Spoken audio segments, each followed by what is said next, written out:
साथियों नमस्कार। मैं रतनपाल भारती और आप देख रहे हैं नेशनल न्यूज लाइन।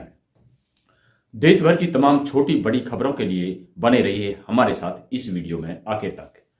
वीडियो शुरू करने से पहले आप सभी को भारतीय संविधान दिवस की हार्दिक शुभकामनाएं। और इसके साथ ही हम वीडियो को शुरू करते हैं उस बड़ी खबर से जो भारतीय सुप्रीम कोर्ट की तरफ से निकलकर आ रही है।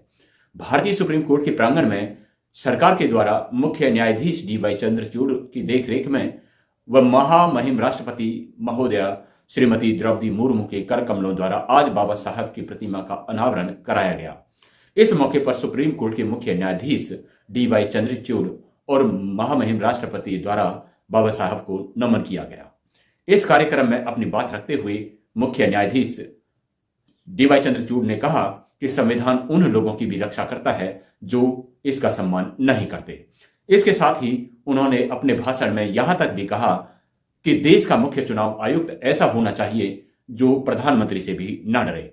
यानी कि उन्होंने सीधा सीधा अपने भाषण के द्वारा चुनाव आयोग पर सवाल खड़ा किया है और वो मानते हैं कि कहीं ना कहीं देश का चुनाव आयोग सरकार के इशारे पर काम करता है। इस मौके पर महामहिम राष्ट्रपति के द्वारा न्याय व्यवस्था में सुधार की बात कही गई, जिसके लिए उन्होंने न्यायिक सेवा आयोग के गठन की तरफ इशारा भी किया। उनके अगर भाषण का सार समझा जाए तो यह सीधा सीधा इशारा करता है कि भारतीय न्याय व्यवस्था में से कॉलेजियम सिस्टम को समाप्त करके सभी लोगों के लिए चुनाव प्रक्रिया अन्य नौकरियों की तरह होनी चाहिए। अगर देश में कॉलेजियम सिस्टम को समाप्त कर दिया जाता है तो सभी वर्गों के लोगों को न्याय प्रक्रिया में भागीदारी का मौका मिलेगा और लोगों में न्याय व्यवस्था के प्रति सम्मान भी बढ़ेगा। वहीं अगर बात को उन्हीं के शब्दों में कहा जाए तो उन्होंने कहा, एक अखिल भारतीय न्यायिक सेवा का निर्माण किया जा सकता है जो विभिन्न पृष्ठभूमि के न्यायाधीशों को अवसर प्रदान करे और जो वास्तव में राष्ट्र की अनोखी विविधता को प्रतिबिंबित कर सके। उनके शब्दों का सार यही है कि इस देश के कॉलेजियम सिस्टम को समाप्त कर न्याय व्यवस्था में सभी लोगों को समान अवसर देने की आवश्यकता है। इसी के अनुसार एक खबर लाइव लॉ की तरफ से निकल के आई है जिसमें कहा गया है कि संविधान दिवस वाले दिन सुप्रीम कोर्ट की वेबसाइट पर कुछ स्पेस बाबा साहब डॉक्टर अंबेडकर के विषय में जोड़े जा रहे हैं। इस वेबसाइट पर उनके जीवन, उनके द्वारा लड़े गए केस को और उनके मुख्य भाषणों को आप देख पाएंगे। यह बहुत बड़ी पहल भारत के सुप्रीम कोर्ट की तरफ से की जा रही है जिससे बाबा साहब के विषय में देश भर के लोगों को और भी अधिक जानकारी हासिल हो पाएगी। जैसा कि आप जानते हैं कि आज 26 नवंबर का दिन है जो कि संविधान दिवस के रूप में देश भर में जाना जाता है, तो लोग इस दिन को भारत में एक बड़े पर्व के रूप में देखने लगे हैं। सभी देशवासियों को लोग अपनी शुभकामनाएं दे रहे हैं। बिहार के शिक्षा मंत्री प्रोफेसर चंद्रशेखर देश को संविधान दिवस पर अपनी शुभकामनाएं देते हुए लिखते हैं, देश को सार्वभौमिकता प्रदान करने तथा हजारों वर्षों से प्रताड़ित, अपमानित और वंचितों के सम्मान का अमिट दस्तावेज संविधान दिवस की हार्दिक शुभकामनाएं। जय भीम, जय संविधान।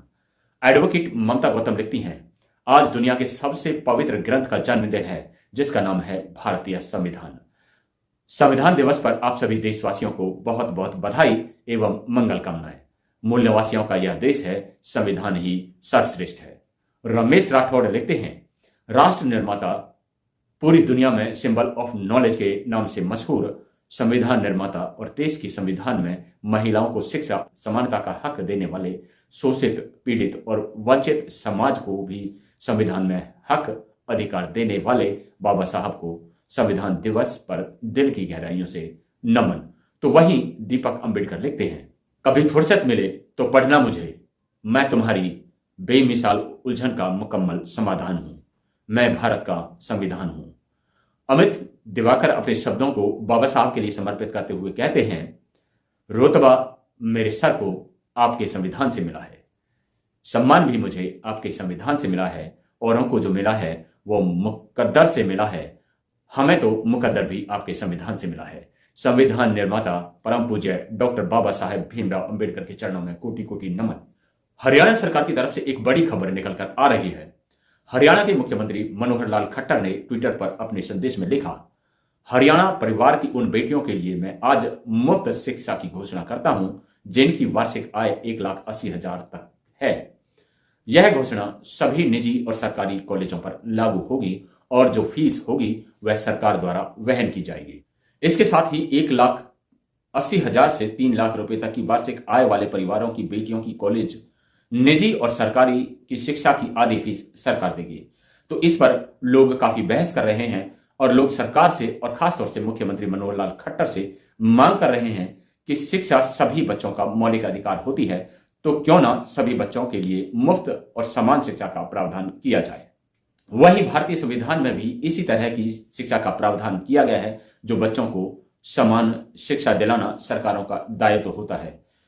लेकिन वर्तमान समय में जिस तरह सरकारें अपने दायित्व से दूर होती जा रही हैं और प्राइवेट शिक्षा को ज्यादा बढ़ावा दिया जा रहा है, तो इससे लगता है कि सरकारें किसी भी कीमत पर लोगों को समान शिक्षा देने की पक्षधर नहीं है, क्योंकि पूरे देश में सरकारी स्कूलों की तरफ किसी भी प्रदेश की सरकार के द्वारा या भारत सरकार के द्वारा कोई विशेष प्रयास नहीं किए जा रहे हैं, जिसके चलते गरीबों के बच्चे सिर्फ मजदूरी वाली शिक्षा हासिल कर पाते हैं और जिन लोगों के पास पैसा है वह अपने बच्चों को अंग्रेजी माध्यम के स्कूलों में भेज रहे हैं। जब शिक्षा ही समान नहीं है तो नौकरियों में एक जैसी परीक्षाओं की उम्मीद करना उन बच्चों के साथ धोखा है जो ऐसे स्कूलों से निकल कर जाते हैं जहां शिक्षा के नाम पर सिर्फ बच्चों के साथ धोखा किया जाता है। अगली खबर के लिए चलते हैं बिहार। बिहार सरकार ने मुंगेर में 630 बेड वाले राजकीय चिकित्सा महाविद्यालय एवं अस्पताल के निर्माण कार्य का शिलान्यास किया है। इस जानकारी को तेजस्वी यादव ने अपनी ट्विटर हैंडल से शेयर किया है। उन्होंने इस विषय में लिखा है, आज मुंगेर में माननीय मुख्यमंत्री जी ने 630 बेड वाले राजकीय चिकित्सा महाविद्यालय एवं अस्पताल मुंगेर के निर्माण कार्य का शिलान्यास किया। इसके साथ ही सदर अस्पताल मुंगेर के परिसर में 100 शैय्या वाले फील्ड अस्पताल के निर्माण कार्य और 32 शैय्या वाले शिशु गहन चिकित्सा इकाई का भी शिलान्यास किया।